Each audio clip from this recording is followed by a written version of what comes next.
Eu fui convidado primeiramente para esse debatedor, portanto eu não trouxe aqui uma apresentação em PowerPoint como seria recomendável para que a exposição não ficasse muito entediante. Eu vou então expor aqui as razões pelas quais o Ministério Público Federal em Ilhéus tem se mostrado contrário ao empreendimento. Nós já apresentamos uma recomendação para que não fosse concedida licença prévia ao IBAMA, pelo IBAMA, e também já entramos com ação civil pública lá na Vara Federal de Ilhéus para que fosse suspensa a audiência pública em razão das inúmeras irregularidades que nós temos constatado ao longo do processo. A Constituição Federal de 88 foi a primeira que incluiu ali um capítulo específico para a defesa do meio ambiente. Ela teve essa preocupação até com a presença aqui de deputados que participaram da Constituinte, do Fábio Feldman, Gabeira, e no artigo 225. Lá ela elencou a Mata Atlântica como patrimônio nacional.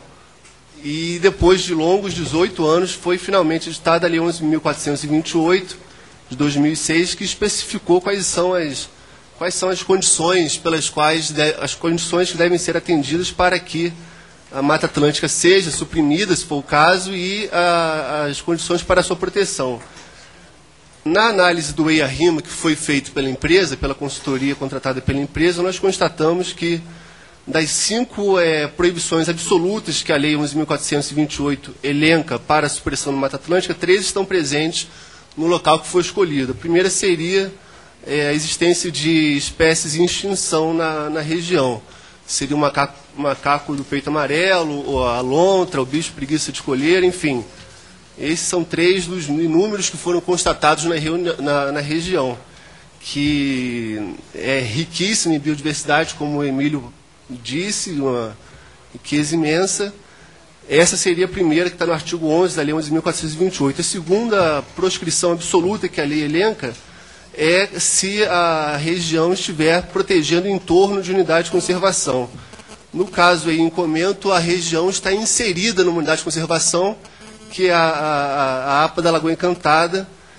Quer dizer, a lei fala em proteção do entorno de unidade de conservação. No caso em comento, nós temos a própria inserção do empreendimento numa unidade de conservação de uso sustentável, que apesar de ser de uso sustentável, a meu ver, não permite a instalação de um porto, de uma siderúrgica, de um complexo portuário que não se condiz com a sustentabilidade de uma unidade de conservação desse porte.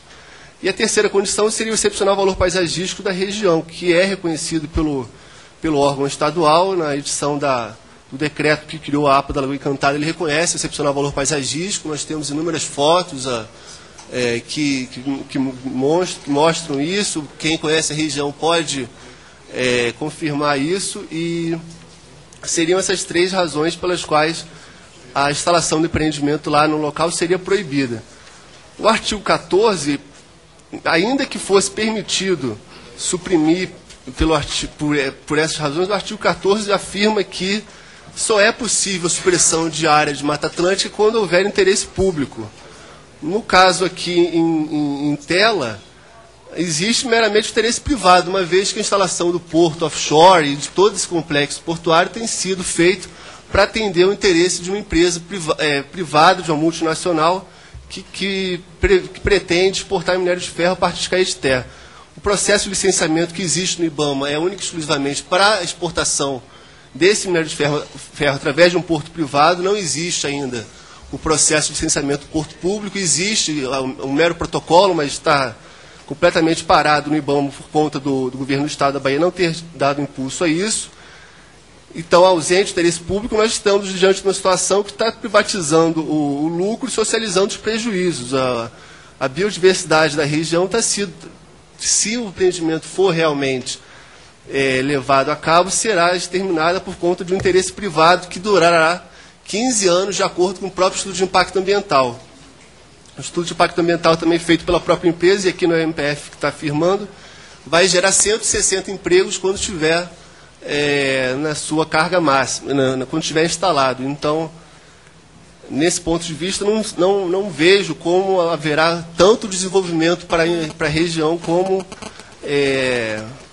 algumas vertentes da sociedade têm proclamado. E mesmo que houvesse desenvolvimento, é necessário que se afirme aqui que o desenvolvimento tem que ser tem que ser feito com ambientalmente, sustentabilidade ambiental. O próprio artigo 170, que trata da Constituição, que trata da ordem econômica, prevê no seu inciso 6º que o meio ambiente seja tutelado, que não haja a mera atividade econômica em si, que o lucro não seja buscado a todo qualquer custo, que o meio ambiente também tem que ser preservado. A preservação do meio ambiente no ordenamento jurídico brasileiro passa pelo processo de licenciamento, pelo processo do IARIME, enfim. E também seria desejável que houvesse avaliação ambiental estratégica, como o Emílio afirmou aqui. Seria o primeiro passo, quer dizer, primeiro nós faríamos a avaliação ambiental estratégica para traçar quais são as vocações da região, se é o turismo, se é a indústria, para onde que esse estado tem que ir, para onde que esse município tem que ir, e depois nós realizaríamos o EIA-RIMA. No caso aqui do empreendimento, houve uma inversão total de todo o caminho natural das coisas. Primeiro foi escolhido um local em função do seu calado, porque o calado seria a profundidade necessária para que os navios fossem atracados lá. Foi feita a escolha do local pelo governo da Bahia. O governo da Bahia desapropriou a área. Depois o governo da Bahia fez uma cessão gratuita a essa empresa privada, sem licitação.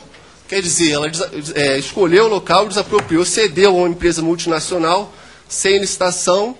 Depois que foi feita a escolha e foi feita a cessão desse terreno para a empresa, foi feito o estudo de impacto ambiental. Isso já em 2008. E aí, depois do estudo de impacto ambiental, finalmente foi feita a avaliação ambiental estratégica, que deveria ter sido feita lá no início. Quer dizer, é uma inversão total da ordem natural do processo, e que, infelizmente, agora, no processo de licenciamento, tem que ser feita essa correção, e o Ministério Público Federal, aqui atuando como fiscal da lei e defensor da sociedade, tem tentado, enfim, aplicar a Constituição e a lei da Mata Atlântica, que tanto demorou para ter sido promulgada e agora está sendo espezinhada pela atuação de um empreendedor privado e, infelizmente, pelo próprio governo da Bahia. A região escolhida é reserva da biosfera da Unesco também. Diversos tratados internacionais protegem a biodiversidade presente ali. O Brasil é signatário de inúmeras convenções internacionais a esse respeito. Está internalizado aqui no nosso ordenamento jurídico pelo decreto 4.339, que é a Convenção da Biodiversidade.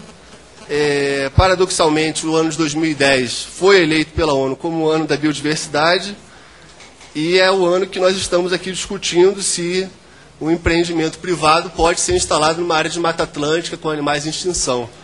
É realmente um absurdo que aqui hoje, no dia 17 de junho de 2010, a gente esteja sentado aqui na Câmara dos Deputados para discutir se o empreendimento privado que vai gerar 160 empregos, vai destruir uma área enorme de Mata Atlântica com inúmeros prejuízos a toda a região e a vocação que a região possui.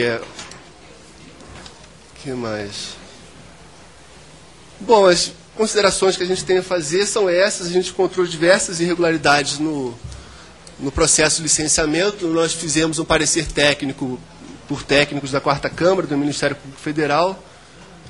Temos conversado com o IBAMA para tentar mostrar as razões pelas quais nós somos contrários à concessão da licença, e vamos aguardar aí o posicionamento do IBAMA, que infelizmente não esteve presente aqui, para adotar futuras providências, se for o caso. Caso seja concedida a licença prévia, a gente vai analisar e vai estudar para ver se adota uma medida judicial, enfim, em defesa da sociedade e do meio ambiente. É isso. Queria agradecer a manifestação do senhor Eduardo Elage, procurador da República em Ilhéus, Estado da Bahia, local do conflito existente e motivo dessa...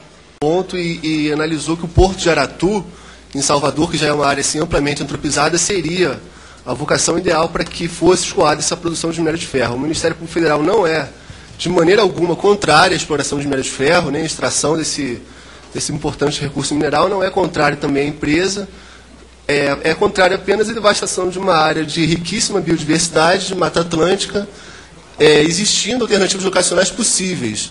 Existe já uma ferrovia que passa 70 quilômetros da região da mina, e entende o Ministério Público Federal que não é plausível nem razoável que sejam investidos 6 bilhões de reais na construção de uma ferrovia da mina até uma área de Mata Atlântica para escoar essa produção de minério de ferro.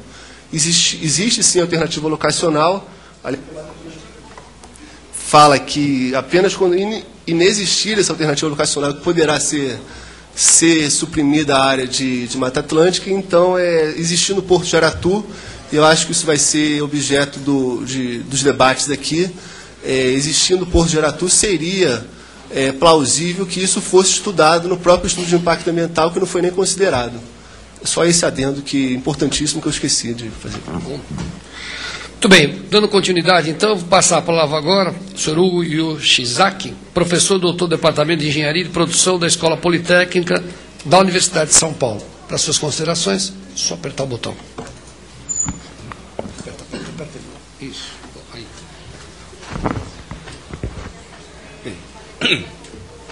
Bem, bom dia a todos, bom dia aos membros aqui da mesa.